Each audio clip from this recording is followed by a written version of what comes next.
Welcome to the Market Money Magnet guys. आज यहाँ इस वीडियो में हम बात करने वाले हैं स्टॉक मार्केट में जो आज करेक्शन देखने को मिला है, इसके पीछे मोस्ट इम्पॉर्टेंटली 5 रीजंस हमें देखने को मिले हैं और आज हम इस पांचों रीजंस की स्टडी करेंगे कि किस वजह से जो है स्टॉक मार्केट में आज हमें नेगेटिविटी और गिरावट देखने को मिली है। मैं मानती हूँ कि गिरावट बहुत ज़्यादा नहीं है, 0.50 बेसिस पॉइंट्स तक की गिरावट देखने को मिल रही है, 0.50% तक की गिरावट देखने को मिल रही है, लेकिन फिर भी जो रीजंस है behind this, that reasons was most important. तो हम इन 5 रीजंस के बारे में जानेंगे। सबसे पहले हम देख लेते हैं कितनी गिरावट है मार्केट में आज।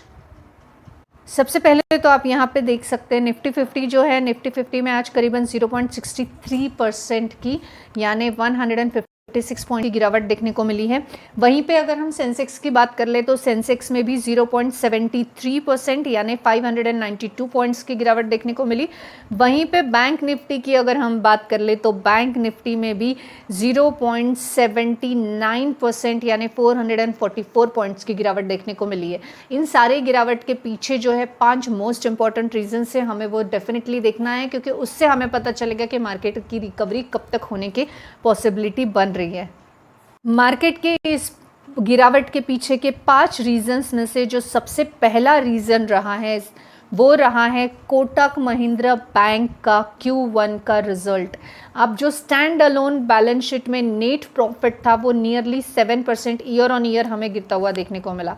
अब ये जो गिरावट है ये एक्सपेक्टेशंस मार्केट को इस चीज़ की नहीं थी कि 7% की ईयर ऑन ईयर गिरावट हमें कोटक महिंद्रा बैंक जैसे बैंक में देखने को मिलेगी, जो कि निफ्टी 50 का पार्ट देखने को मिलता है। और ऑब्वियसली जो भी स्टॉक निफ्टी 50 का पार्ट है वो निफ्टी 50 को ड्रैग डाउन करने में एक पार्टिसिपेट उसका भी डेफिनेटली होता है।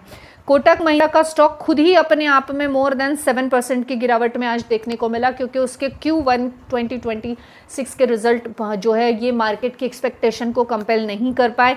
Year on year standalone net profit ही 7% से डाउन देखने को मिला। स्टॉक जो है करीबन 6 से 7% ट्रिगर हुआ। हेवी सेलिंग हमें आज इस स्टॉक में देखने को मिली। Private banking and financial sector में पूरा क्या पूरा डाउनग्रेड, जैसे हम निफ्टी 50 को भी देख सकते हैं, बैंकिंग निफ्टी को भी वो भी ड्रैग डाउन देखने को मिला, क्योंकि कोटक महिंद्रा का क्वार्टर रिजल्ट जो है Q1 का वो वीकर देखने को मिला और ये एक रीजन रहा है निफ्टी 50 ड्रैग डाउन होने के पीछे। तो जो सेकंड रीजन रहा है वो रहा है IT sector, TCS lay off and trade anxiety. अब यहाँ पे जो है सम्बलिंग हुआ है आईटी सेक्टर, यानी जो आईटी सेक्टर हैं ये अभी बहुत कंफ्यूजन में है, बहुत ज़्यादा डरा हुआ है, क्योंकि अभी तक भी ट्रेड जो है उसके ऊपर कुछ भी सर्टेनिटी आते हुए देखने को नहीं मिली है। यूएस टैरिफ को लेकर अभी भी कुछ भी सर्टेनिटी नहीं है और आईटी सेक्टर का सबसे बड़ा प्लेयर जो क्लाइंट प्लेयर है वो यूएस से ही बिलोंग करता है। वहीं पे टीसीएस ने जो है 2% ग्लोबल वर्कफोर्स को कट ऑफ करने की बात की है, यानी करीबन 1200 एम्प्लॉयज़ को जो है टीसीएस कट ऑफ करने वाला है।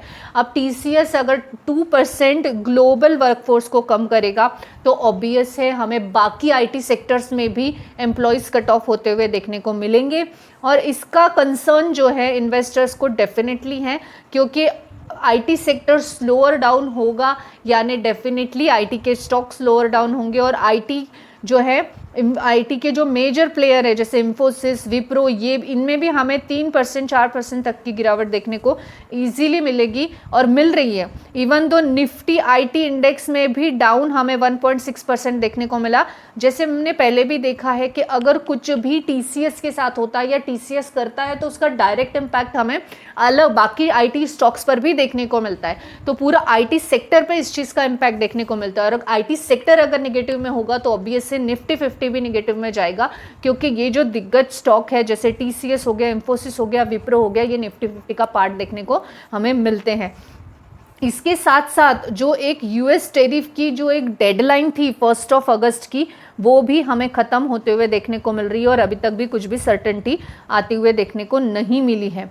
तो ये भी एक कारण रह सकता है जिससे निफ्टी आज गिरावट में देखने को मिला। अब जो थर्ड रीज़न है वो है foreign capital outflow and currency pressure. अब जो फॉरेन पोर्टफोलियो इन्वेस्टर्स है उनका विड्रॉल कैपिटल जो है अराउंड $231 मिलियन का ऑलरेडी इक्विटी में 24 जुलाई तक हो चुका है।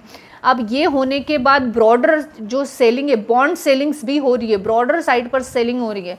और जो एफपीआई का आउटफ्लो है जुलाई मंथ का, ये अराउंड जो है 750 मिलियन यूएस डॉलर का हो चुका है, और अभी भी प्रेशर रुपीस पे बना हुआ हमें देखने को मिलता है। करीबन 86.50 यूएसडी डॉलर का अभी हमें रुपए का प्राइस देखने को मिल रहा है कंपेयर टू यूएस डॉलर। तो यहाँ पे फॉरेन इंस्टीट्यूशनल इन्वेस्टर्स के आउटफ्लो के साथ साथ हमें जो है जुलाई मंथ में बहुत ज़्यादा आउटफ्लो अभी भी चल रहा है, और ये चीज़ एक मार्केट को और इन्वेस्टर्स को इनसिक्योरिटी में ला रही है, जिस वजह से अभी भी सेलिंग मार्केट में शुरू है। जो फोर्थ रीज़न है वो सेक्टोरियल वीकनेस और राइजिंग मार्केट फियर है। अब रियलिटी देखेंगे तो एक जो स्टॉक लीड है, जो लीडिंग स्टॉक्स है, वो डिक्लाइंस देखने को मिल रहा है। कम से कम 2.5% या तो 3% तक भी सेंसिटिविटी जो हमें देखने को मिली है मार्केट में, वो देखने को मिल रही है। और जो ब्रॉडर इंडेक्स हैं, अगर हम उनकी भी बात कर ले तो वो भी हमें करीबन 8% के आसपास हमें डिक्लाइन देखने को मिल रहा है। मार्केट जो है अभी एक रिस्क जोन में देखने को मिल रहा है। जो मार्केट के सेंटिमेंट्स है वो अभी रिस्क ऑफ सेंटिमेंट्स देखने को मिल रहे हैं, एनेक्सिटी देखने को मिल रही है, एंशियस देखने को मिल रहे हैं। इन्वेस्टर्स अभी इन्वेस्ट नहीं करना चाह रहे, जो इन्वेस्टेड है वो लोग मार्केट से जल्द एग्जिट करने के पीछे पड़े हैं, क्योंकि एक डर का माहौल मार्केट में देखने को मिल रहा है। तो ये भी एक रीज़न है। और जो fifth and last and most important reason है वो ग्लोबल वीकनेस और ट्रेड अनसर्टनिटी। पूरा ग्लोबल मार्केट ही यूएस के ट्रेड पॉलिसी के चलते पूरा अनसर्टनिटी में है। कभी कुछ टैरिफ अप्लीकेबल हो गया, कभी नहीं हुआ, कभी 200-300% हो गया, कभी 10% हो गया, कभी डेडलाइन एक्सटेंड हो गई, तो कभी डेडलाइन को रोक दिया गया। तो अभी ये सारी जो अनसर्टनिटी ट्रेड डील्स को लेके चल रही है, ये भी एक रीज़न रहा है कि जिस वजह से पूरा एशियन मार्केट ही हमें नेगेटिविटी में देखने को मिल रहा है। उसके साथ साथ इंडिया और यूएस के बीच में जो ट्रेड निगोशिएशन का डील लॉक था, वो ओवर एग्रीकल्चर एंड डेयरी के जो टैरिफ्स थे उनके बारे में, उनको लेके अभी तक भी कोई भी सर्टेनिटी नहीं मिली है, और 1 अगस्त को डेडलाइन देखने को मिल रही है। तो डेफिनेटली इस वजह से भी मार्केट में निगेटिविटी देखने को मिल रही है, क्योंकि सर्टेनिटी जब तक ट्रेड को लेके कंफर्मेशन नहीं आता तब तक के स्टॉक और कंपनी स्टेबल नहीं हो सकते, इन्वेस्टर्स को कॉन्फिडेंस नहीं बूस्ट हो सकता, तब तक अनसर्टेनिटी और एक फियर का माहौल डेफिनेटली मार्केट में बना ही रहेगा। तो this is the 5 reasons, because of this 5 reasons today market is a falling. बहुत बड़ा फॉल नहीं है, लेकिन डेफिनेटली ये कॉजेज़ जो है, ये कॉजेज़ फोकस करने वाले हैं, क्योंकि ये आने वाले समय में भी मार्केट में और उथल पुथल मचाने का पोटेंशियल रखते हैं। This information is only for the educational purpose. I am not giving any recommendation here, neither a buy nor a sell. I hope this information is informative for you. Thanks for watching.